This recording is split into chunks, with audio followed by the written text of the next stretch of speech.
How you doing, YouTube? Matt with Master Beer Reviews. Back to yet another review. UK Jammers. Gotta love me some UK Jammers. Hopefully, love me some UK Jammers in a form of Cloudwater Brewing. It is their double IPA Ekuanot and Mosaic.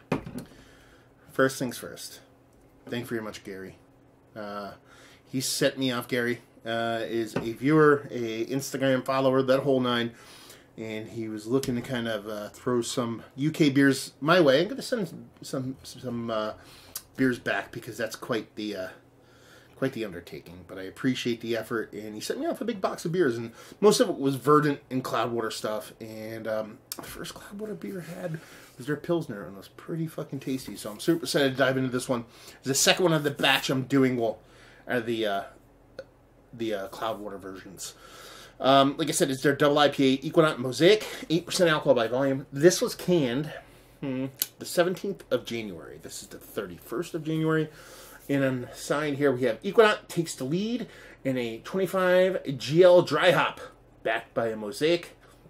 We fermented this double IPA with a mix of New England and 486 third generation J.W. Lee's yeast for bold and rich combination of favor of our favorite esters. Butchering words today. And a whole bunch of ingredients. They throw all their yeast and hop aromas and bittering hops and malts and all that fun stuff on here. 8% alcohol by volume. Done and done.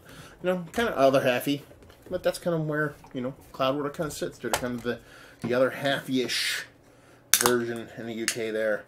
Not a big piss on there. They have these weird old school kind of soda poppy kind of pull tabs on them that really just tickle me pink, man. He sent me a bunch of Cloudwater and a bunch of Verdant. The Verdant labels are the coolest feeling labels I've felt in a long time. And the pop tops on these Cloudwaters just kind of make me giddy to no end. Pinky finger, infinite creaminess, a little bit of rockiness in the middle there, super tight back bubbles, and you know, she's be hazy. I can see a little bit through her. I can see this. It's got a little nipple in it. This little bottom piece here is a little nipple. You can kind of see that little nipple coming up there. But yeah, deep, rich orange, a little bit darker than what you'd expect from a lot of these kind of coveted New England style IPAs, the OG ones up here in the United States. So, see if we get a nose on her.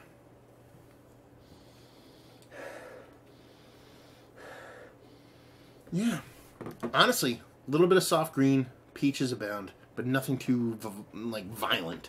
Everything is kind of soft. There's a sweetness to it. There's this kind of biting, kind of greeny bitterness kind of underneath that. But it's that peaches, that sweet kind of peachiness. It's really doing it for me. A little bit of melon vibes, a little bit of citrus vibes, but it's like a sweetened kind of confectionery kind of peach kind of in there. And that's all I'm getting. Full disclosure, these were shipped to me by the UK, so they came across the ships and the planes and all that stuff. But the first beer I cracked out of all these was a Pilsner from Cloudwater, and it was fucking beautiful. So I'm not really gonna fucking worry about travel on these beers. A lot of people like, I hope they travel well.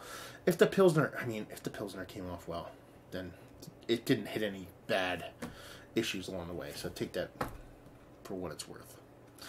Let's dive in. Cheers.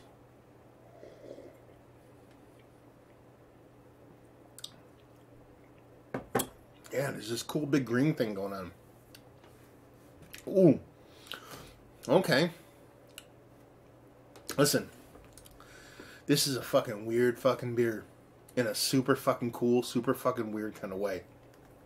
So. You get this big, biting, semi-candy kind of green thing going on there. It's more like weed. Not smoking weed, but pulling weed. Kind of like tomato stalky kind of green. But it has a slight candiness to it. Now flip that script to that yeast. Is playing such a big part in this beer because you're getting that dirty, fucking filthy J.W. Lee's, like their fucking harvest ale kind of yeastiness, to where it's giving you this kind of like dirty old booky thing in an old ale kind of way, but it works in here. It has this kind of filthy dirtiness. No, this is good things. I'm not saying this is a bad thing. To it, you get that kind of piney richness, that sweet piney kind of.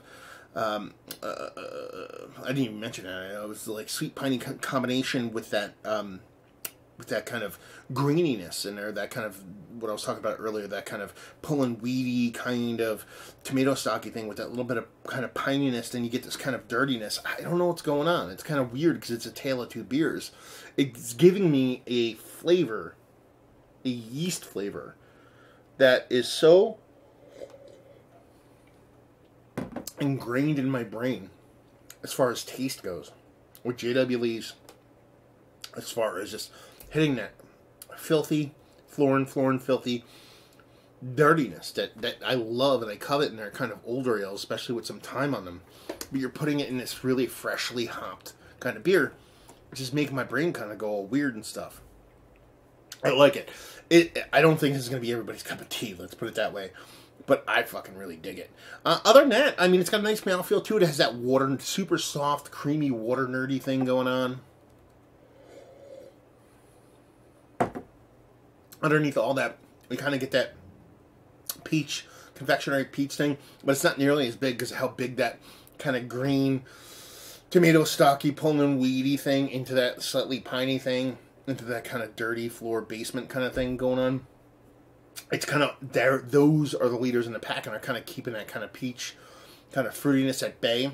But you get it more in the nose, you get it a little bit in the mouth, but it's all about that play between those kind of green, kind of herbally, earthy, kind of funky hops, and that funky, just dirt estery kind of J.W. Lee's yeastiness that makes this. This is like ghetto fucking IPA. This is like militant IPA. This is like, you know, all dressed in all black. I'm gonna kick down the door and I'm gonna fucking take over the party kind of fucking IPA. I don't know if anybody gets those references, but yeah, I dig it. It's definitely not gonna tickle pink a lot of the people that kind of go ape shit for a lot of the super sweet, non-bittering, hop thotty fucking Hazelbrowy kind of shit. But this is the shit that really kind of makes me kind of wish someone would kind of fuck with different yeast over here in the United States, because everybody just kind of drives out of that New England yeast or the London Ale yeast or something like that to get that super hazy, low bittering, kind of propped up kind of thing. This is where I think hopped beers or beers in general are going. A yeast is the most interesting thing in the world to me. When you start taking stuff like this that totally flips the table and totally flips the script and takes such a familiar old school kind of beer flavor just from, you know, a yeast ester and nose thing to a taste thing, and just kind of throws it into something so new school. It just works for me. Is it plucking at my heartstrings? Is it winning because it's giving me what I know? Sure. If you're not used to that dirty, filthy J.W. Lee's yeastiness, this might not be your thing. But it's my thing. And that's all that matters right now.